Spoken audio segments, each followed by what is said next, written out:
Hello guys, welcome to my reef. This fun reefer. Thank you so much for tuning in.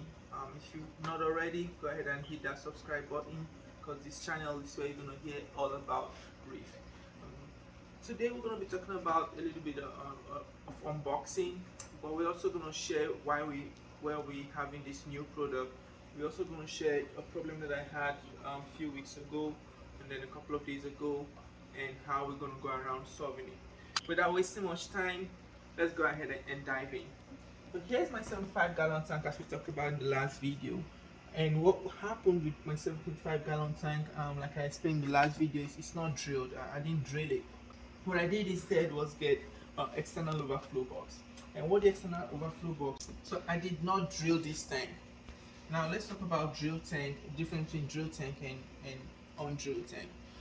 So when you get a tank, there are two types of tank you can get. You can get a reef ready tank. A reef ready tank is basically a tank that is already drilled for you and have an overflow box. So or some tanks have their overflow box attached to the reef tank with all the filtration in it. Some tank you have to get a internal overflow box, and basically what the overflow box does is it takes water from the system and takes it to your filtration system. So in my case, it takes water from this reef tank and then drains it all the way down to the filtration system. The filtration system filters all that water and then sends clean water back to the reef tank, right? And let's talk about the option I went with the last time, or when I did mine. So I installed here a CPR CS102 external filtration box, and what this system does is it takes water out. As you can see right there, water drains through this hole and goes through in here and then goes all the way back into the drain box and drains down to the sump like we explained before. Every outflow box needs a continuous siphon. Now this box, the system that they use is they have this itty bitty needle right here, and that itty bitty needle sucks. You need to suck the air out to make sure that there's continuous suction in that needle, and that what it does is it sucks the water up to the brim so that water can flow from this front part up to the second part. Now once air goes in here, it breaks the siphon. So what CPR recommends for us is to use a small pump, which is called a vacuum pump. That vacuum pump sucks in the water from right here and sucks it out to wherever you want it. You can put it in here, you can put it in the sump. The pump is a little loud, but it's very effective until it dies on you, which is what happened in my case. So the sump died on me. Water came from my sump to the tank, and what happened was water got to the tank, but nothing went back to the sump. So the tank started to overflow. The lock that I have is, I'll show you the system real quick.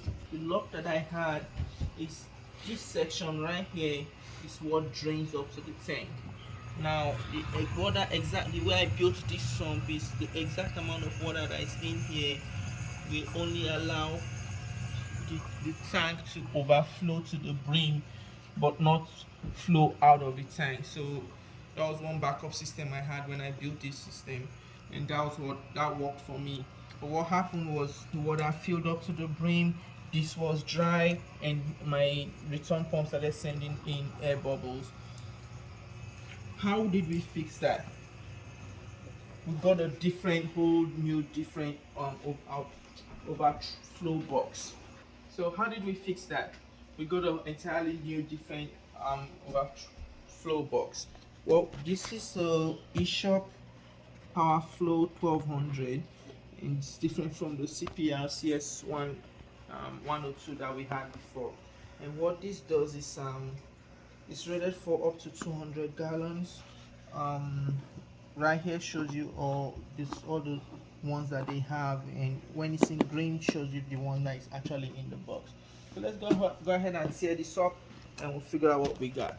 Okay, so let's go ahead and tear this box open, see what's in here.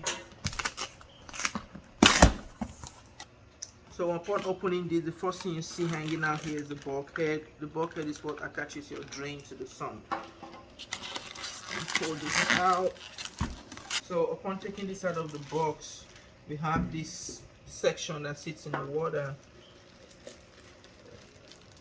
We have the siphon hose.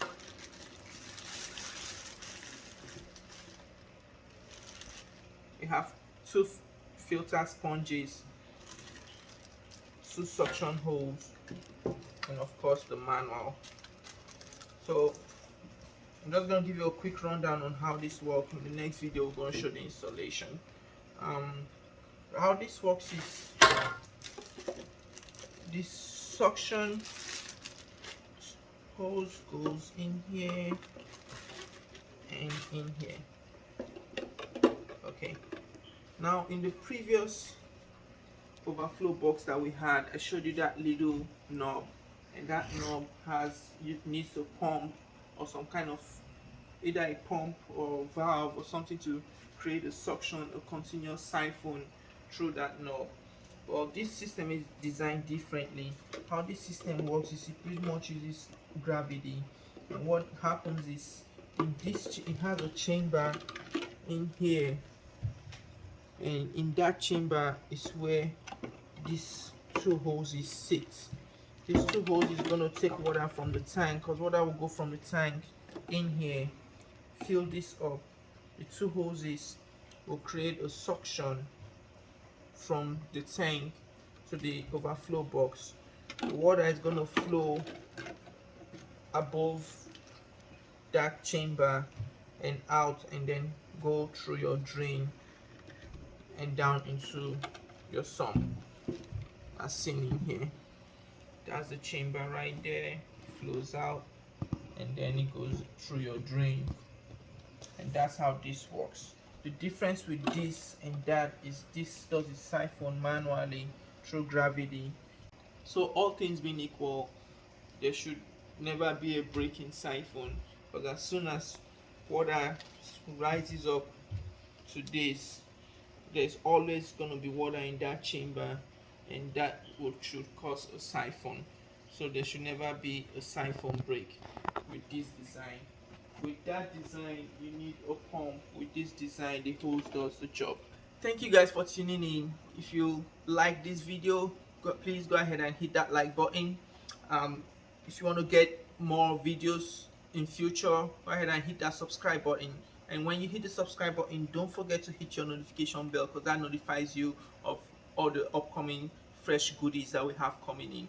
Thank you guys for watching. Have a good day. I'll catch you in the next video.